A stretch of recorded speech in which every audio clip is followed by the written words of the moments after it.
Hello guys, welcome back to our channel. Security is not a thing that any country or any city, how much more any state, should be playing with or toying with.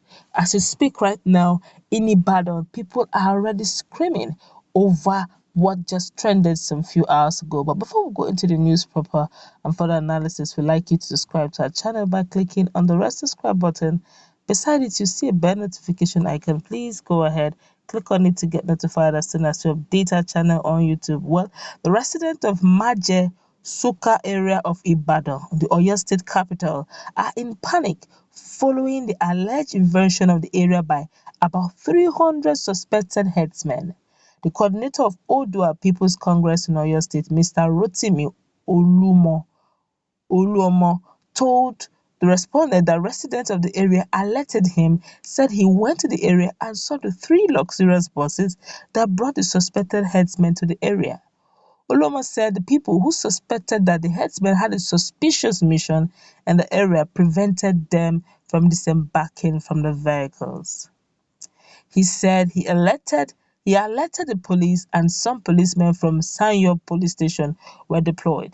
The OPC coordinator said he was surprised to see a large number of Fulani people in the area, saying the area is not Sabo, a popular settlement for northerners. Asked if the passengers came with their cattle, he said no, but they stated that they were suspected to be herdsmen.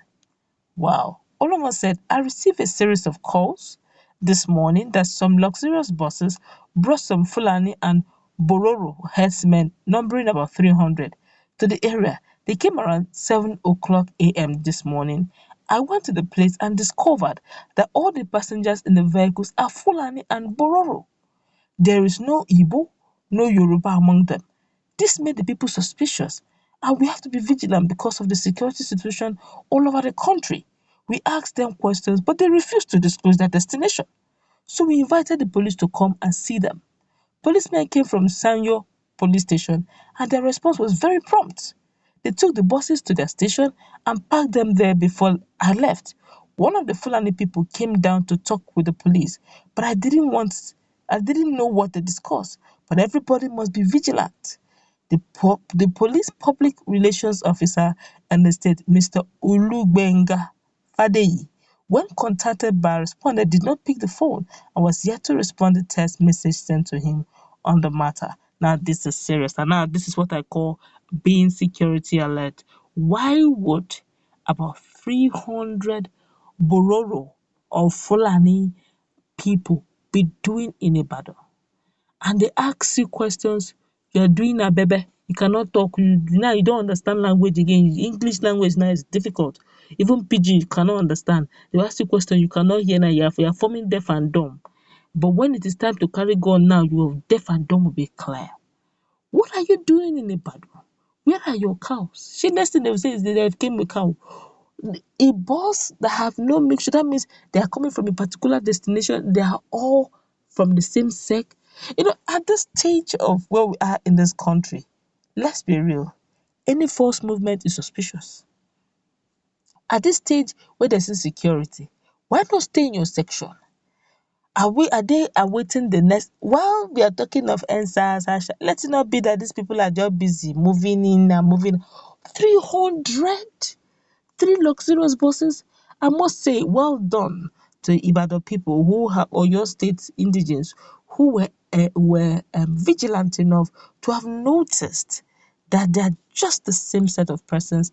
And if there is no sinister move, if there's no suspicious move, if there is no hidden agenda or hidden ideology or hidden activity whatsoever, or you don't have any evil agenda, what does it take?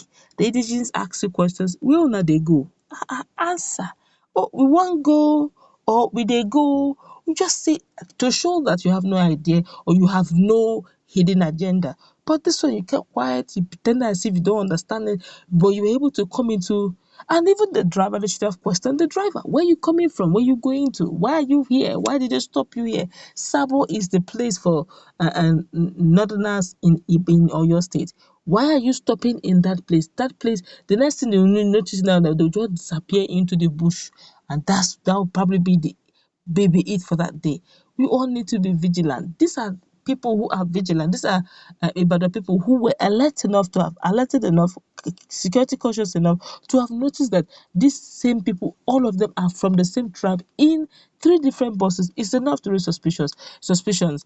This is the one court. What about those other places or those other cities or those other states who they have entered and the people were not vigilant enough and they move in?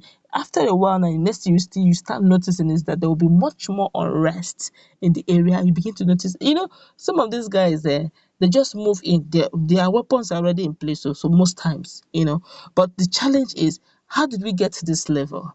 Where foreign militia finds their way into our territory, and since we cannot differentiate between because before this whole thing, let's be truthful to ourselves. The Fulanis have always been living with us and they have never been this violent. So, which means there are foreign elements that have found their way into our country, and since we can't differentiate them, we mix them up. But I'm sure at some certain point, these Fulani guys can identify themselves. But if they can, why don't they push out these foreign militias that are actually spoiling their names? Because for an average Nigerian, they just believe that since we can't differentiate them, all Fulanis are one, all Fulanis are the same. But the question is, before this present dispensation, but we're not living with Fulanis. I grew up with seeing cows around me. I grew up with seeing cows, Fulani men, Fulani herdsmen moving their cows. We don't, they're never violent. Yes, this whole violence started as they made it bold recently, just fairly recently. I'm talking about fairly some years back. They started becoming bold. Maybe they were doing it, but it was very hidden, it wasn't bold. But now they're so bold, which means these guys are beginning to troop in. And I pray that the security that kept them in the police station should be very much alert. And I also pray they shouldn't be compromised. Whatever they are, if it was to me, if it were to be me, if they cannot tell us where or your state, wherever they're coming from, take them out of your state. They definitely will not remain in that. The fact they will not sleep in the city of Ibadan that night. Definitely, wherever you're coming from, we will escort you back to the northern part, somehow to the next border until you find your way around it. Because this is getting out of hand. We have too many insecurity issues to couple it up with another Fulani herdsman saga in our hands, then we're having an issue. Except, of course, we're not seeing things we're not seeing. But that's where we'll wrap it up. Let's meet in our comment section. What's your take on what is going on right now? Let's interact in the comment section. It is well.